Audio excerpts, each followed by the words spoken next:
November 24th, 1944, 31,000 feet above Tokyo Bay. Staff Sergeant Tom Ryder adjusts his seat in the central fire control station aboard the Boeing B-29 Superfortress, Dauntless Dotty. The pressurized compartment maintains comfortable shirtsleeve conditions while outside temperatures plunge to 40 degrees below 0 Fahrenheit.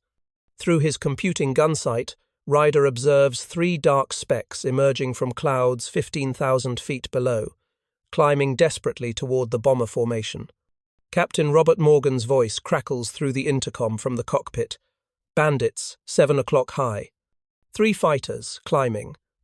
The B-29 belongs to the 73rd Bombardment Wing, conducting the first mass raid against the Japanese mainland since the symbolic Doolittle attack 31 months earlier. 111 Superfortresses carry 277 tons of bombs toward the Nakajima Aircraft Company's Musashino engine plant. Before jump back in, tell us where you're tuning in from, and if this story touches you, make sure you're subscribed, because tomorrow I've saved something extra special for you. Ryder tracks the approaching fighters through his sight. Intelligence briefings identified them as Kawasaki Ki-61 High-end fighters, liquid-cooled interceptors armed with 4 12.7mm machine guns and 2 20mm cannons. The Japanese pilots follow traditional doctrine, attempting to achieve altitude advantage before diving on the bomber formation. Standard Japanese fighter tactics emphasize closing to between 200 and 400 yards before firing, maximizing hit probability with limited ammunition. The computing gunsight displays range information as the fighters close. 1,400 yards, 1,300, 1,200. Ryder's training at Lowry Field in Colorado emphasized waiting until fighters reached 600 yards, the maximum effective range for manual gunnery on previous bomber types. His instructors, veterans of B-17 operations over Europe, preached patience and ammunition conservation. Wait until you see the crosses on their wings, one grizzled sergeant had insisted during training, but Ryder observes something his instructors never experienced. The General Electric Central Fire Control System tracks the fighters automatically, the analog computer calculating lead angles, deflection, altitude compensation, and ballistic drop. The reticle in his sight shows precise aiming points, adjusting continuously as the fighters maneuver. At 1,200 yards, Ryder depresses the firing button. 4 50-caliber Browning M2 machine guns in the top forward turret roar to life, firing remotely from Ryder's control station. Tracers arc through the thin atmosphere, converging exactly where the computing sight predicted. The lead Ki-61 breaks violently left, unwilling to continue through the stream of fire at such unexpected range. The second fighter rolls right, diving away. The third pilot maintains his approach, committed to the attack despite the early defensive fire. Ryder keeps his sight centered on the closing fighter, the computer adjusting continuously. At 900 yards, he observes impacts sparkling along the Ki-61's fuselage. White vapor streams from the fighter's radiator as coolant sprays into the slipstream. The Japanese pilot breaks off immediately, unable to continue with damaged cooling system. All 3 fighters withdraw without achieving firing position against the bomber. What the hell, Ryder? Morgan's voice carries confusion rather than criticism. You opened up at over 1,000 yards, way outside effective range. Negative, sir, Ryder responds, still tracking the retreating fighters. The computing sight showed convergence. I watched the tracers meet exactly where the system predicted. Got hits at 900 yards on that third fighter. That's impossible, comes the reply. Gunnery school says 600 yards maximum effective range. Gunnery school never had this system, Captain. The computer does the math. I just keep the sight on target. The exchange reveals a profound disconnect between traditional aerial gunnery doctrine and the revolutionary technology installed in the B-29. For 25 years, since the First World War, aerial gunners operated manually, estimating lead angles and deflection through experience and instinct. Effective range limitations stemmed from human inability to calculate complex ballistics during high-speed combat.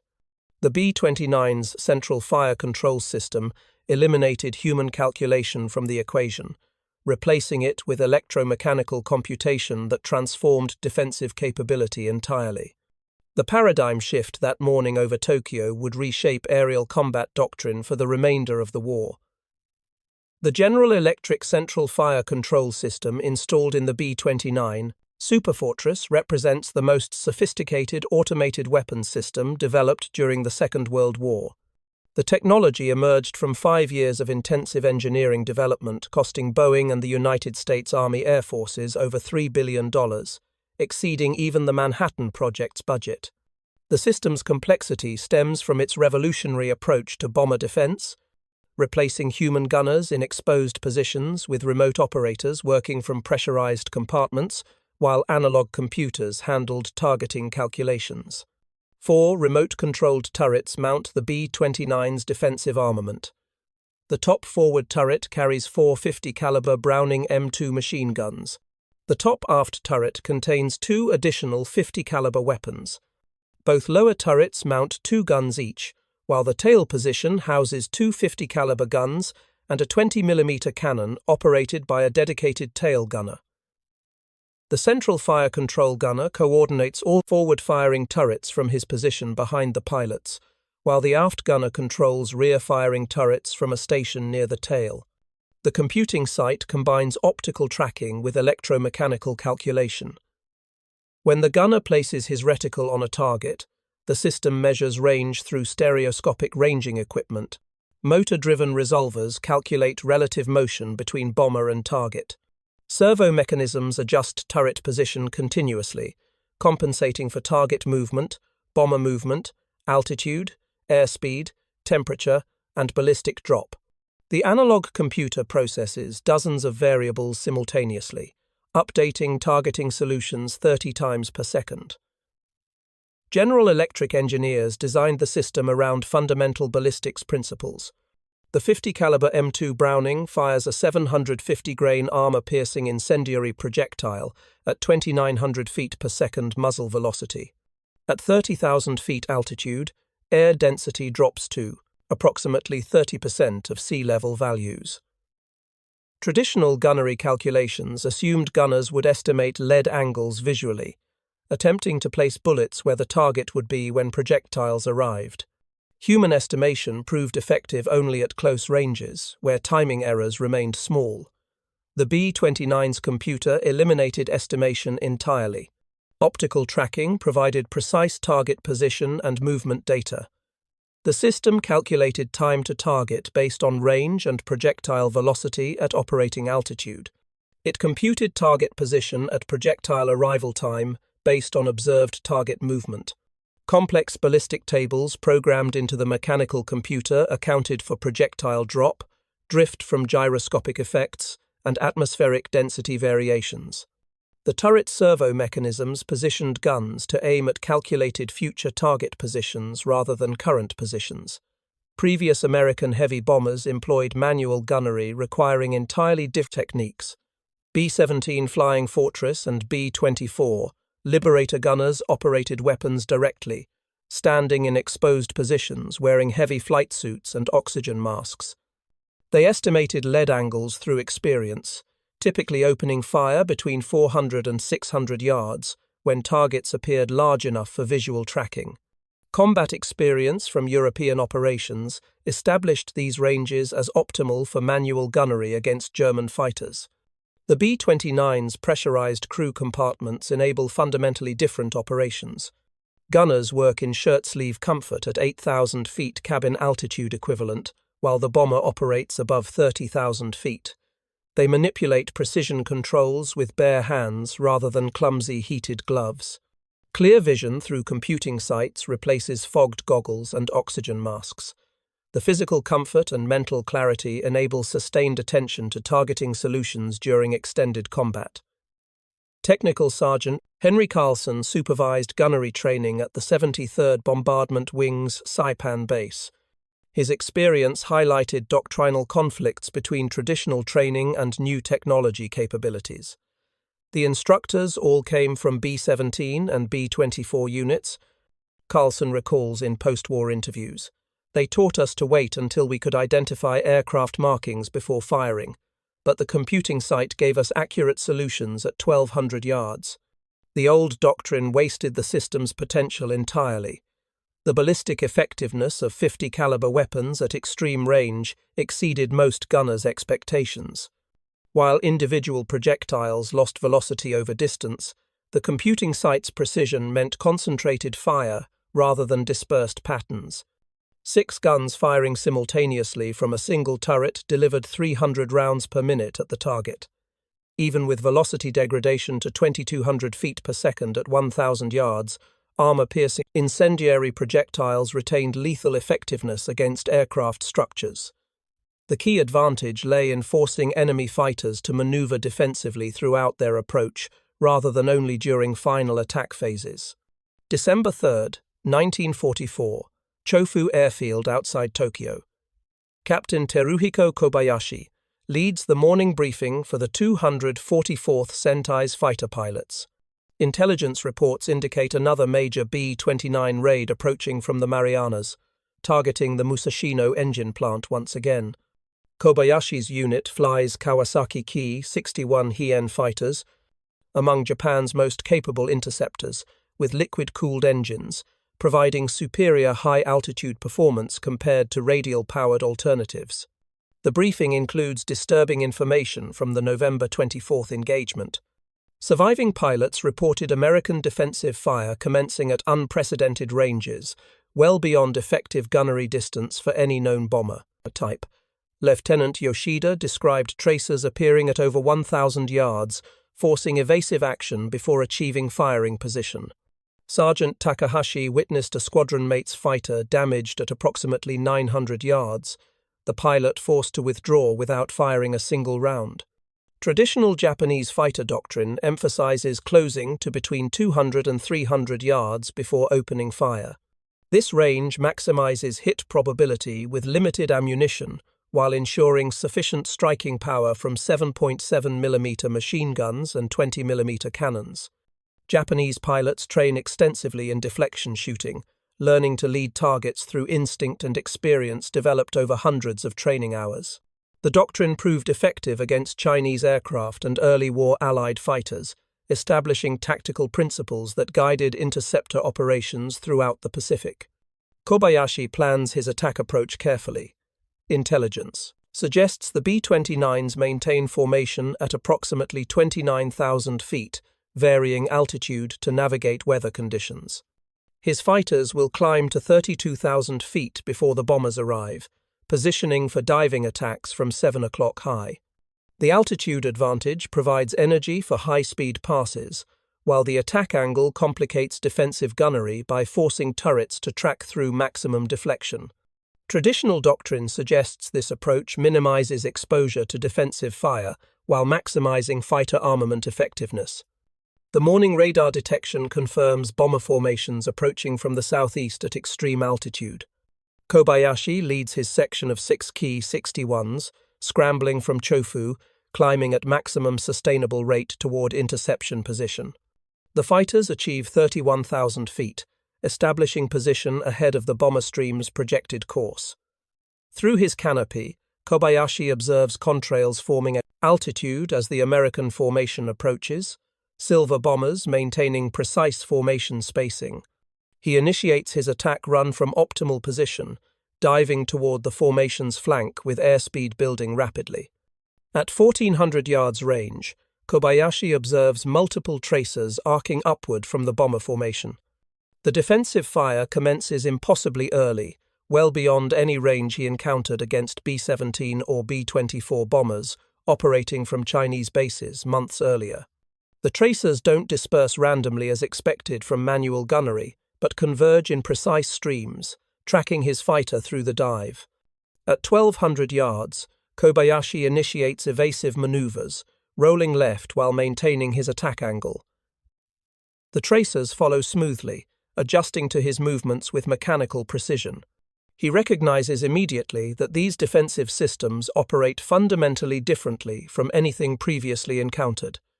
The tracking remains accurate, through violent maneuvers that should defeat visual gunnery, suggesting some form of automated fire control. Telling and preparing this story took us a lot of time, so if you are enjoying it, subscribe to our channel, it means a lot to us. Now back to the story. At 1,000 yards, Kobayashi commits to the attack despite the defensive fire. His training emphasizes aggression and determination, requiring pilots to press attacks regardless of risk. But at 850 yards, multiple impacts strike his fighter's left wing and fuselage.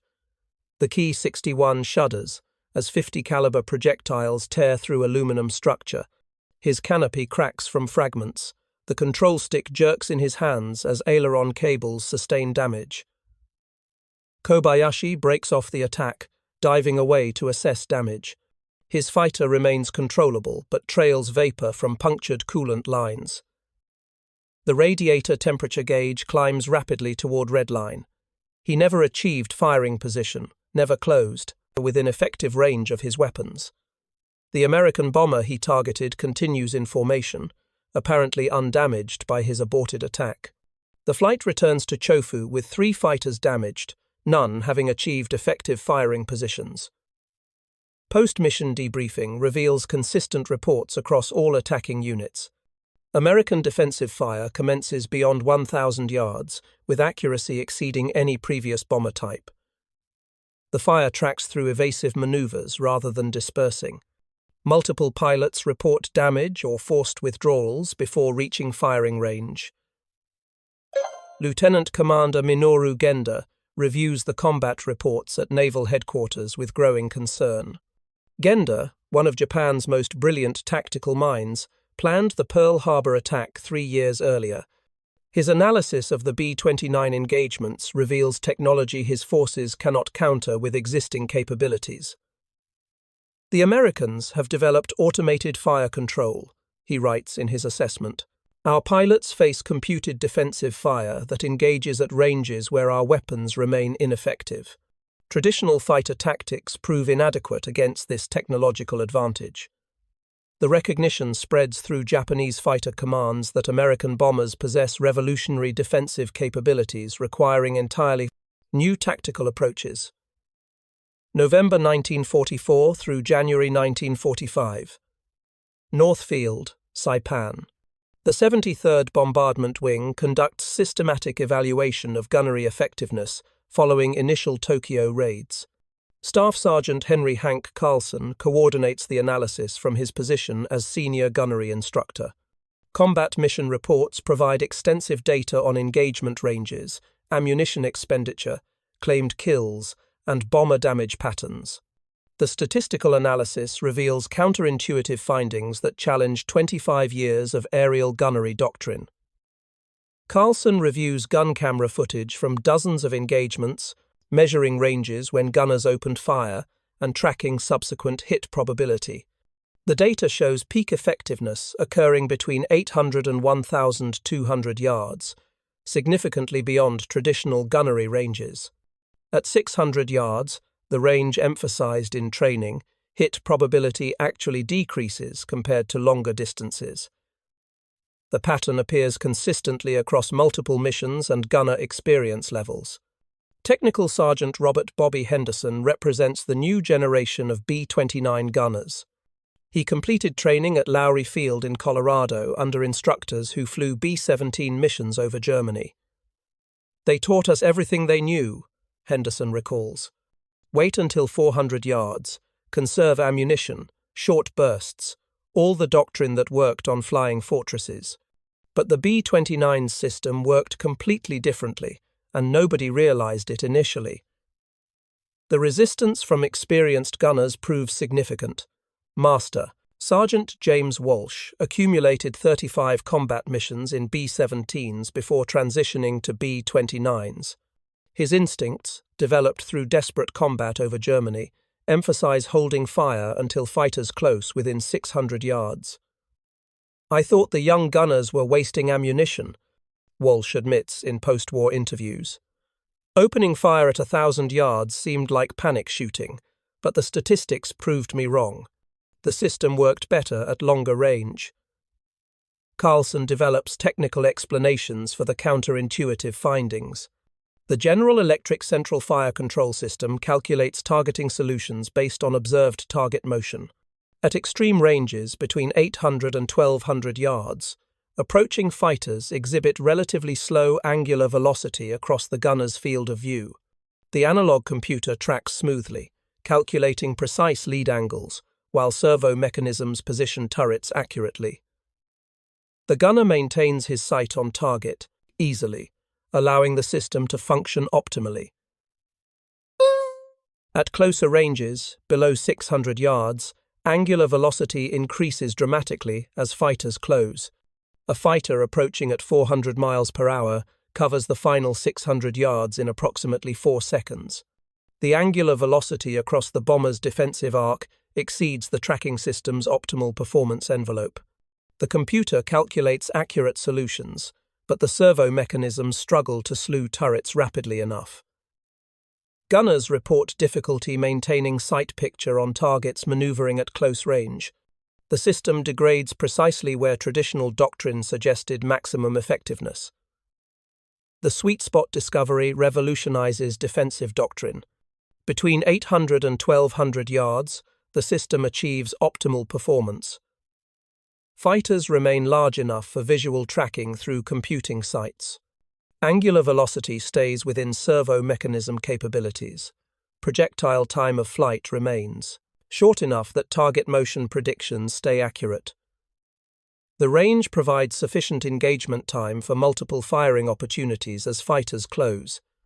Lieutenant Colonel Paul Ramsey commands the 73rd Bombardment Wing's gunnery training program. He implements new doctrine based on statistical analysis, emphasizing early engagement at maximum effective range. "We're rewriting the book on bomber defense," Ramsey explains to newly arrived crews. The central fire control system works best at ranges where manual gunnery fails completely. Opening fire at 1,000 yards isn't wasting ammunition. It's using the technology as designed. The tactical evolution extends beyond pure ballistics. Psychological warfare becomes central to defensive strategy. Japanese fighter pilots train for close-range combat, requiring commitment to gun range despite defensive fire. When B-29 gunners open fire at 1,200 yards, fighters face sustained defensive fire throughout their approach. The continuous tracking and accuracy forces pilots into constant, evasive maneuvering, depleting energy and degrading their own attack accuracy. Carlson observes the psychological impact during debriefings with Japanese prisoners of war captured after ditching damaged fighters. They talked about the terror of watching tracers appear impossibly early. Carlson notes, "The fire tracked them through every maneuver. Many pilots broke off attacks rather than continue through 800 yards of accurate defensive fire. We achieved tactical victory by forcing fighters to withdraw before reaching their own gun range." Training evolution continues through January 1945. New gunners receive doctrine emphasizing early engagement, sustained fire, and confidence in the computing system. The statistical validation provides proof that technological advantage enables defensive effectiveness impossible through traditional methods. January 27, 1945, 28,000 feet above Nagoya. Technical Sergeant Robert Bobby Henderson occupies the central fire control station aboard the B-29 City of Los Angeles, part of the 313th Bombardment Wing's mission, against the Mitsubishi aircraft engine plant. The formation consists of 73 Superfortresses, approaching from the south at cruising speed of 310 miles per hour. Henderson's pressurized compartment maintains comfortable conditions while outside temperatures reach 38 degrees below 0 Fahrenheit. The mission proceeds smoothly until radar operators detect multiple bogies climbing from airfields around Nagoya. The intercom crackles with warnings from the tail gunner. Bandits, 4 o'clock level, range approximately 3 miles. Count 9 fighters in 3-ship formations. Henderson rotates his computing gunsight toward the threat axis, searching through the clear plexiglass for visual acquisition. Japanese fighters appear as small, dark shapes against broken cloud cover below, climbing steadily toward the bomber formation. Intelligence briefings identified increased presence of Nakajima Ki-84 Hayate fighters in the Nagoya defense sector. Codenamed Frank by Allied intelligence, the Ki-84 represents Japan's most advanced operational fighter, powered by an 1,800 horsepower Nakajima Homare 45 radial engine. The aircraft carries two 12.7mm machine guns and two 20mm cannons in the wings, providing formidable armament when pilots achieve firing position. Maximum speed reaches 392 miles per hour at 20,000 feet, with service ceiling of 36,000 feet under ideal conditions. Henderson acquires the lead formation through his computing site, tracking 3 fighters maintaining tight formation as they climb. The General Electric Central Fire Control System begins calculating immediately. The stereoscopic ranging equipment measures distance at 2,800 yards. The analog computer processes relative motion vectors, computing closure rate at approximately 180 knots. Henderson observes the reticle in his sight, adjusting automatically, moving ahead of the target to account for lead angle, deflection, and projectile time of flight. At 1,400 yards, the Japanese formation continues climbing without deviation. Henderson monitors his ammunition counter, showing all 4 guns in his forward top turret fully loaded with 1,800 rounds total. The fighters close steadily, their approach angle suggesting a high-side attack from 4 o'clock. Traditional doctrine would dictate holding fire until the fighters reach 600 yards, but Henderson's training under the new doctrine emphasizes early engagement. At 1,100 yards, Henderson depresses his firing button. 450 caliber Browning M2 machine guns roar to our life remotely from the top turret. The turret servo mechanisms track smoothly, maintaining aim point calculated by the analog computer. Through his sight, Henderson observes tracer rounds arcing through thin atmosphere, converging precisely where the computing system predicted. The 4 streams of fire merge into a concentrated cone, extending toward the lead Ki-84. The visual feedback proves mesmerizing. Henderson watches tracers bend through ballistic arcs, atmospheric drag and gravity pulling projectiles downward, while the computer compensation keeps the stream directed at the target's future position. Every 5th round carries a tracer compound, creating visible proof of the system's accuracy. The convergence appears almost mathematical in precision, streams from 4 separate gun barrels meeting at a single point in space. At 950 yards, the lead Ki-84 brakes violently right, unwilling to continue through the defensive fire. Henderson observes white vapor streaming from the fighter's cowling, indicating coolant system damage. The Japanese pilot dives away, his aircraft trailing the telltale white contrail that indicates fatal radiator damage. Without coolant, the Homar engine will overheat within minutes, forcing the pilot to choose between ditching or crash landing. The second Ki-84 continues the attack despite his wingman's withdrawal. The pilot demonstrates remarkable courage or determination, maintaining course through Henderson's sustained fire. The computing sight tracks smoothly, the analog computer adjusting for the fighter's slight weaving as he approaches. At 800 yards, Henderson observes the rate of closure slowing as the Japanese pilot begins his firing run, trading speed for stable gun platform. At 750 yards, Henderson's fire connects decisively. Multiple 50 caliber armor-piercing incendiary rounds strike the Ki-84's engine and fuel tanks. The fighter explodes in a brilliant orange fireball as ammunition cooks off. Burning debris tumbles through the formation's wake, trailing black smoke. The explosion occurs well beyond the range where the Japanese pilot's weapons could have endangered the bomber. His courage proved insufficient against the technological advantage of computed defensive fire. The third Ki-84 in the formation breaks off at 700 yards, diving away without attempting to close further. The pilot witnessed both his squadron mates destroyed or damaged before achieving firing position. His withdrawal represents tactical wisdom overcoming martial spirit. The surviving fighter disappears into cloud cover below, abandoning the interception attempt.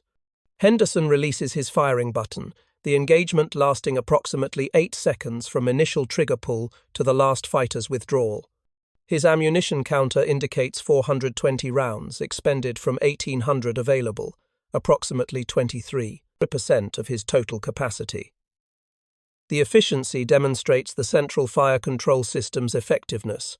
Traditional manual gunnery against 3 fighters would typically require 1,200 to 1,500 rounds, with significantly lower hit probability. The bomber's navigator, Lieutenant Thomas Cartwright, calculates ammunition expenditure versus confirmed kills for the mission report. "You fired 420 rounds for 1 confirmed kill and 1 probable," Cartwright announces through the intercom. That's about 400 rounds per kill. The B-17 gunners averaged 3,000 rounds per kill over Germany.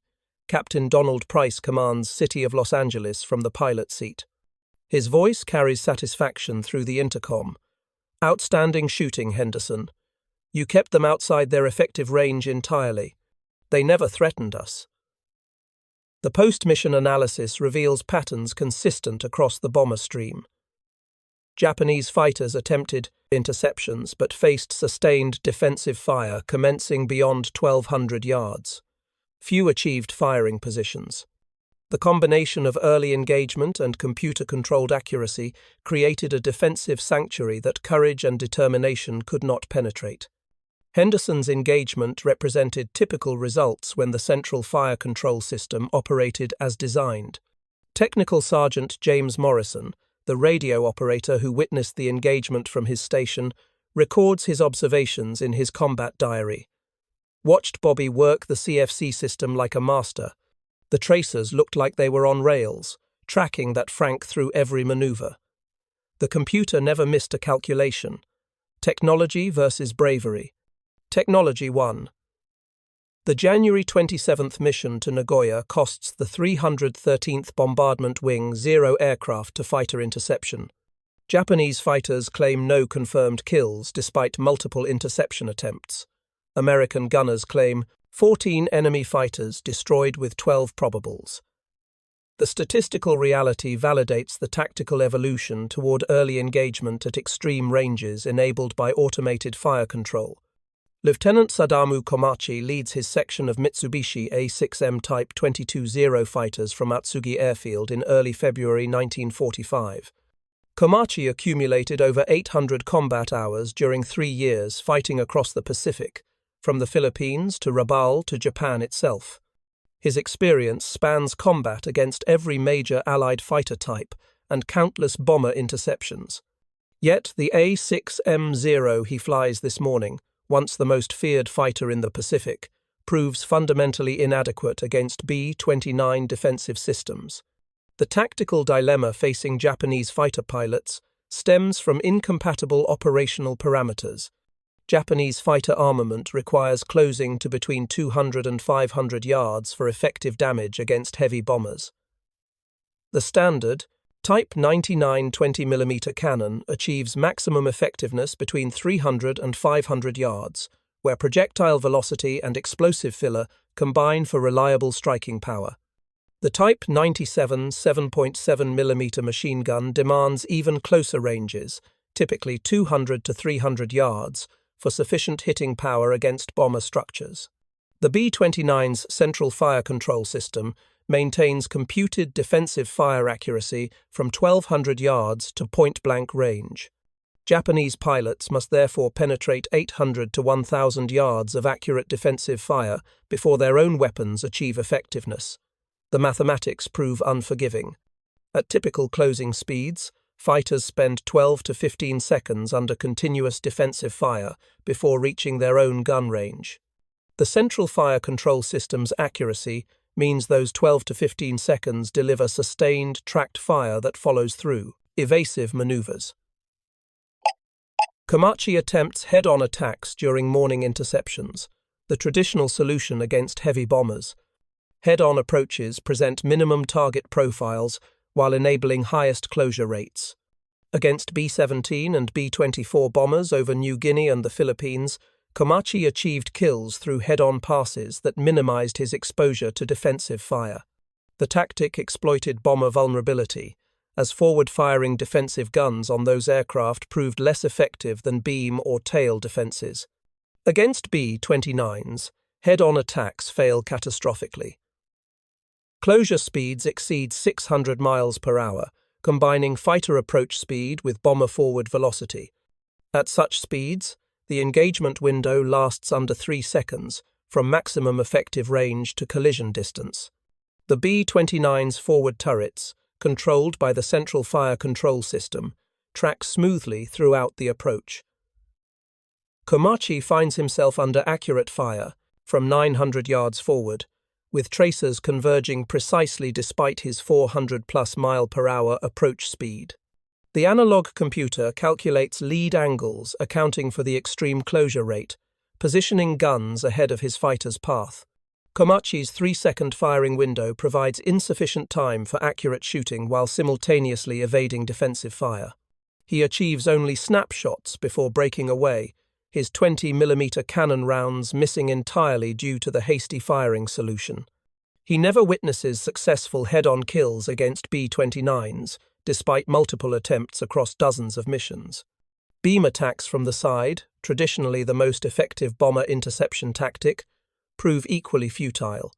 Japanese doctrine emphasizes high-deflection shooting from 90-degree angles, requiring pilots to lead targets significantly while accounting for both aircraft's relative motion. The technique demands precise judgment developed through extensive practice. Against conventionally defended bombers, successful beam attacks exploited gaps in defensive coverage where turrets couldn't track effectively. The B-29's Central Fire Control System negates beam attack advantages entirely. The top and lower turrets rotate 360 degrees, eliminating blind spots. The analog computer excels at calculating deflection solutions, instantly processing the complex trigonometry that pilots estimate through instinct and experience. Komachi approaches from the beam at 320 miles per hour, attempting a 70-degree deflection attack. The top turret tracks him throughout the approach, maintaining accurate fire despite the extreme deflection angle. The servo mechanisms slew the turret smoothly, faster than Komachi's evasive maneuvers can break the tracking solution. He fires at 400 yards, his maximum effective range. His rounds pass harmlessly behind the bomber, as his lead calculation proves insufficient. The B-29's defensive fire tracks him throughout his pass and continues pursuing him during his breakaway, forcing violent evasive maneuvers that grey out his vision. He never achieves hits despite perfect tactical execution of a beam attack that succeeded against B-24s months earlier. Tail attacks represent the final standard fighter tactic, approaching from directly astern, where bomber defensive fire proves theoretically weakest.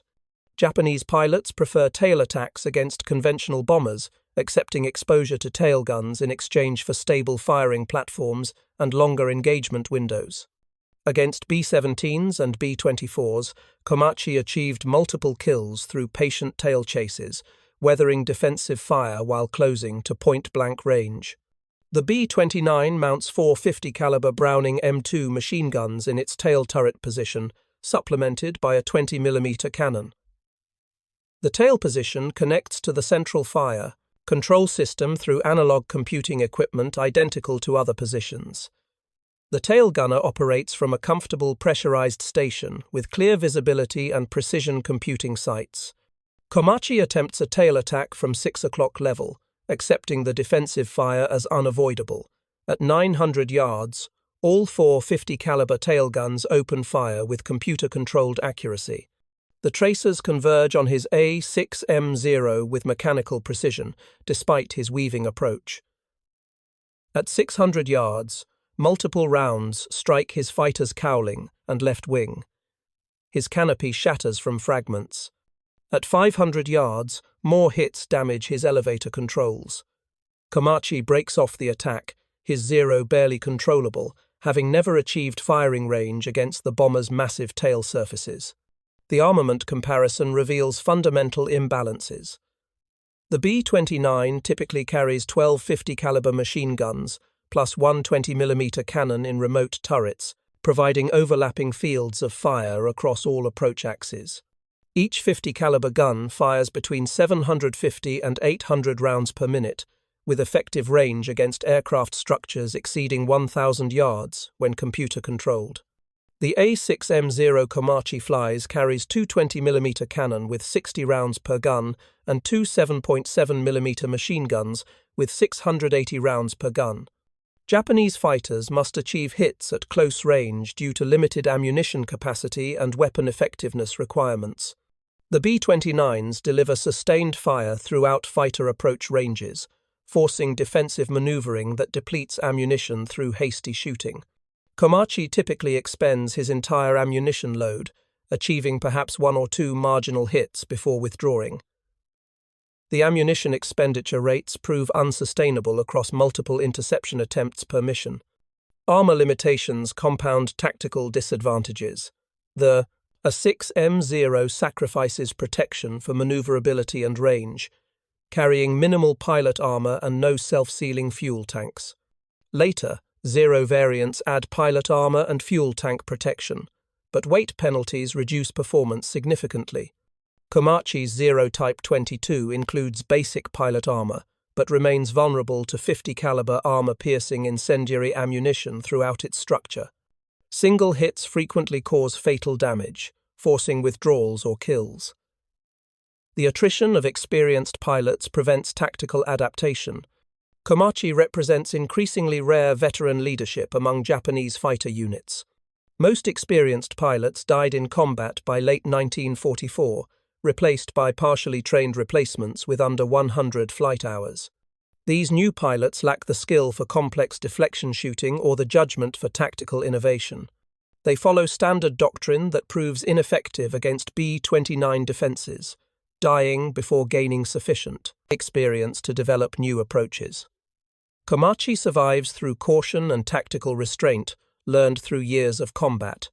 He breaks off attacks when defensive fire proves too accurate, preserving his aircraft for another attempt rather than pressing attacks to destruction. Most replacement pilots lack his judgment, continuing attacks despite damage until shot down or killed. The psychological pressure to defend Japan overrides tactical prudence for many young pilots, leading to unnecessary losses. Statistical analysis from the 73rd, 313th, and 314th Bombardment Wings reveals decisive advantages in B-29 defensive effectiveness. Colonel David Wade coordinates data compilation at 21st Bomber Command Headquarters on Guam through early 1945.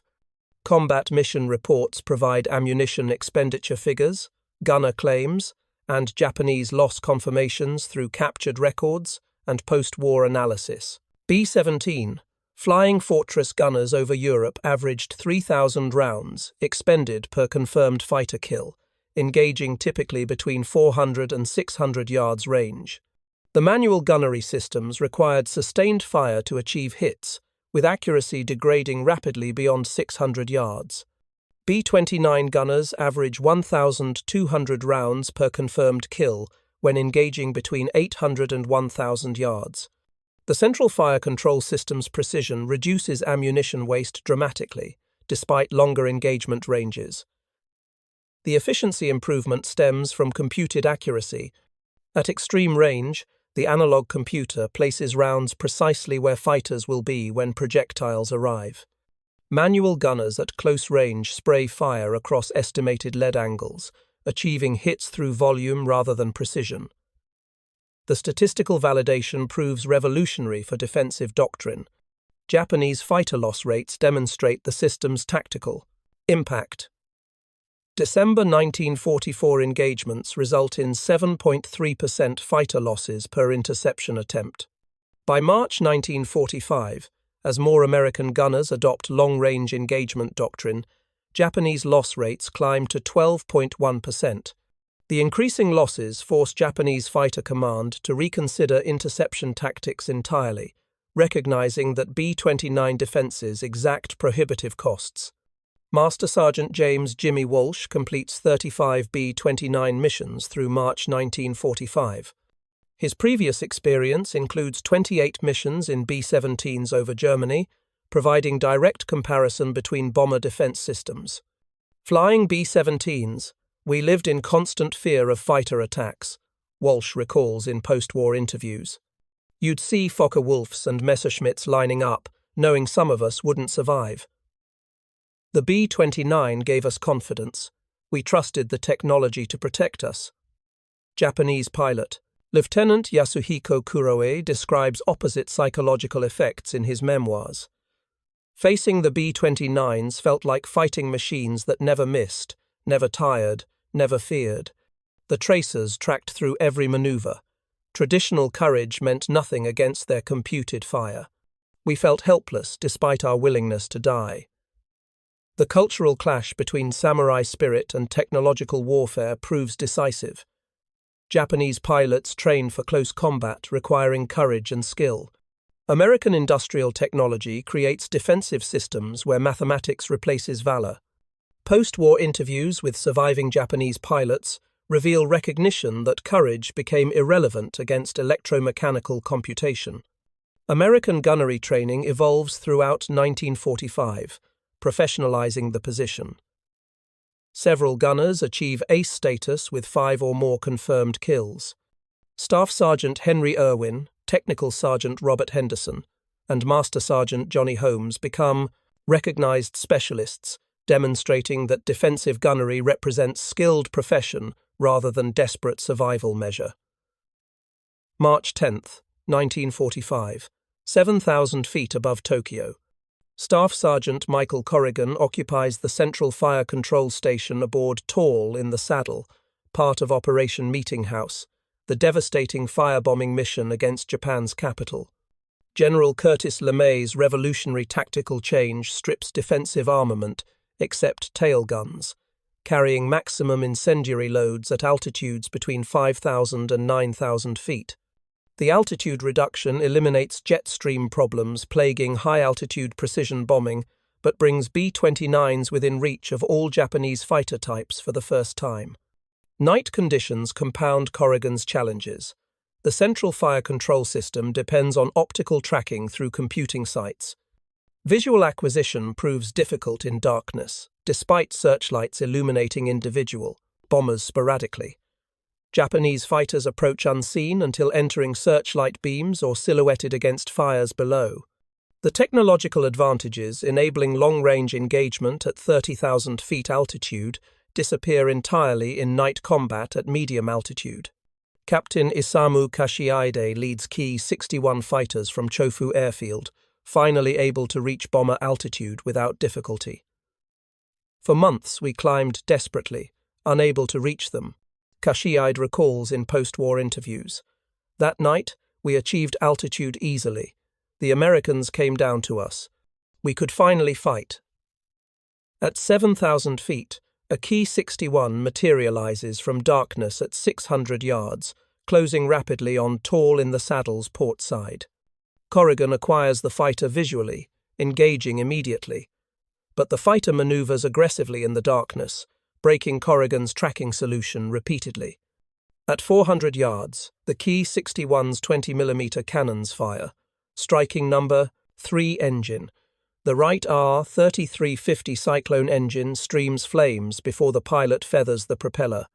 The statistical results prove devastating. 14 B-29s, lost during the March 9th through 10th mission, the highest single mission loss of the war.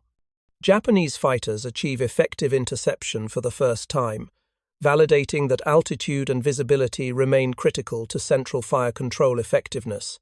The system's advantages disappear when optical tracking fails in darkness at medium altitude. The recognition forces American tactical adaptation. High-altitude daylight operations resume when possible, preserving the technological sanctuary that defensive automation provides only under optimal visual conditions. Post-war technical analysis by both Japanese and American engineers reveals the full magnitude of technological disparity. Jiro Horikoshi, designer of the legendary A6M0 fighter, examines captured B-29 systems at Tachikawa airfield after surrender. We were separated by multiple technological generations, Horikoshi writes in his technical assessment. The analog computing fire control, the precision servo mechanisms, the integration of optical tracking with electromechanical calculation, these represented capabilities beyond our wartime industrial capacity entirely. American developments build extensively on B-29. Experience. The Convair B-36, Peacemaker incorporates improved remote turret systems with enhanced computing capability. Boeing B-47 Stratojet bombers feature tail turrets with radar-directed fire control. The Boeing B-52 Superfortress initially mounts tail turrets with both radar and optical tracking before transitioning to purely radar-directed systems. Each evolution traces directly to lessons learned from B-29 Central Fire Control operations. Korean War operations reveal system limitations against jet aircraft. B-29's face. Mikoyan Gurevich MiG-15 fighters, capable of over 600 miles per hour, approaching twice the speed of Japanese piston-engine fighters. The central fire control system struggles with extreme closure rates, as optical tracking cannot maintain solutions against such rapid angular velocity changes. Several B-29s fall to MiG attacks despite defensive systems, demonstrating that technological advantage proves temporary as adversary capabilities evolve. Vietnam era witnesses transition away from manned defensive turrets entirely. Boeing B-52 operations over North Vietnam rely on electronic countermeasures rather than gun defenses against surface-to-air missiles and interceptors. The evolution reflects recognition that automation extends beyond mechanical fire control to electronic warfare. Modern parallels appear in contemporary military aviation. Lockheed Martin F-35 and F-22 fighters employ sensor fusion and automated targeting systems directly, descended from B-29 fire control concepts. The integration of multiple sensors through computing systems to present pilots with automated solutions mirrors central fire control philosophy, applied to offensive rather than defensive operations. The B-29's central fire control system represents the first truly successful automated weapons system in history, establishing precedents influencing military technology development for 8 decades. The campaign demonstrates conclusively that in modern warfare, technological superiority can prove more decisive than traditional military virtues. Mathematics defeated martial spirit over Japan's skies, saving thousands of American lives while forcing Japanese recognition of insurmountable industrial and technological advantages. Up next, we have 2 more incredible stories that are waiting for you. Just click the image you want to watch, and it will take you there. If you enjoyed this video, make sure to subscribe. It would mean a lot.